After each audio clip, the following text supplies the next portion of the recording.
Hi, welcome to the next video in the Toronto Waterfront Marathon Women's Training Program.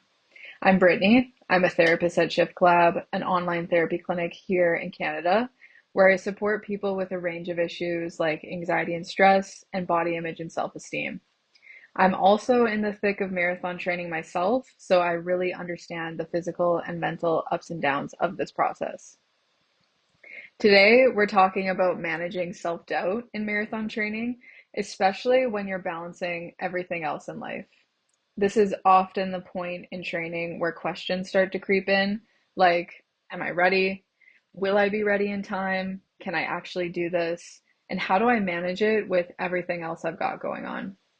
So if you've been asking yourself these questions lately, you're not alone. Every runner I know, myself included, has wrestled with them.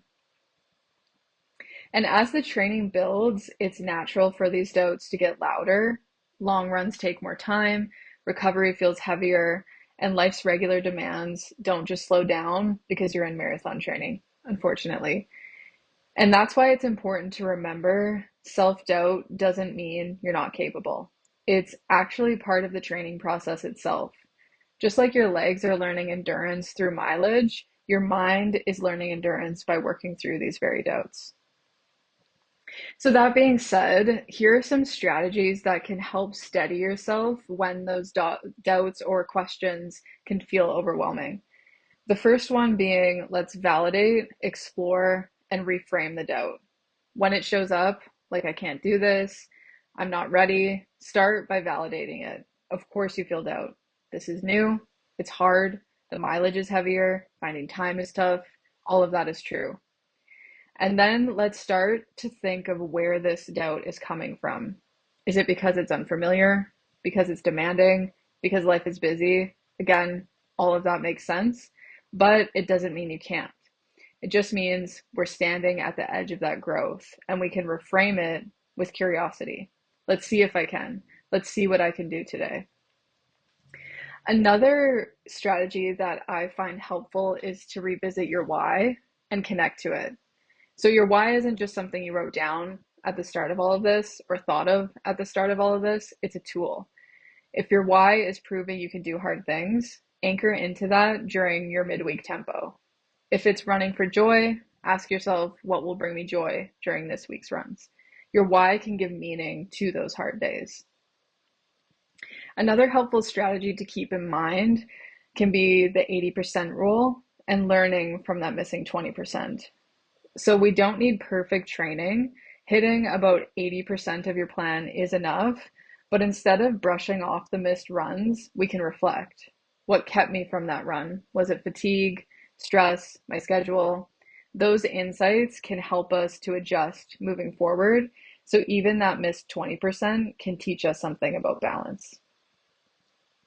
The biggest thing here, I think, is to remember you're in training, and training is bigger than running. Marathon training is about teaching yourself how to do this. Whether you've run this before or this is your first, you're still learning. And that takes patience, compassion, and trial and error. So training means using experience as feedback. What did this run teach me about fueling? What did this week teach me about rest? When do I need to prioritize life over mileage or to say no to protect my energy? That's the real training.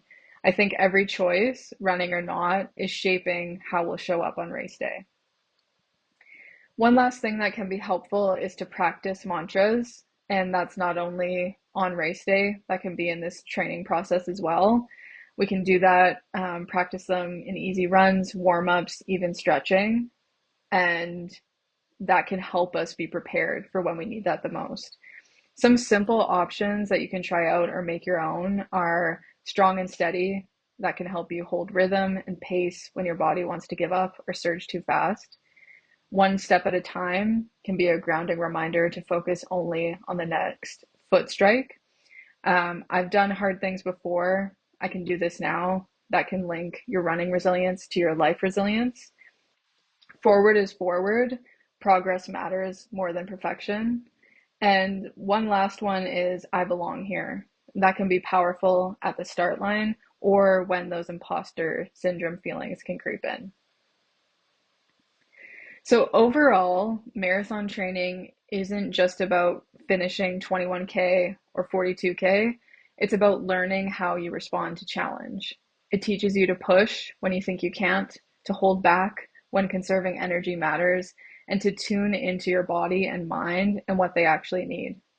So these lessons, patience, pacing, self-awareness, compassion, go far beyond running. They're life skills. And they're why the process feels like such an emotional roller coaster at times. It's not just physical, it's a constant conversation with yourself. So, one little mini prompt on your next long run, when self doubt shows up in any way, ask yourself, what is this mile teaching me about how I approach challenge? Notice whether it's patience, persistence, flexibility, or compassion, and carry that forward. So, going back to those questions, am I ready? Can I do this? How do I balance it all? They're not signs of weakness. They're part of what makes marathon training meaningful.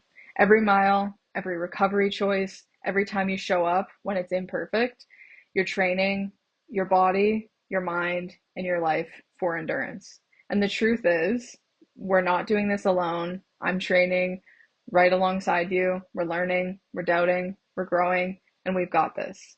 And if you'd like some more support, you can connect with us at shiftcollab.com or on Instagram at the Shift Collab.